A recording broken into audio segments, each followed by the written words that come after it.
Thank you, Mr. Speaker.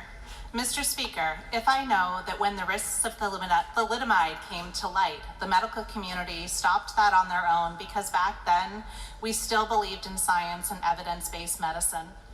And if I know that parents can't give informed consent if they aren't told of the risks of drugs, and if they are told that the only alternative to treatment is a dead child because that is coercion and not consent.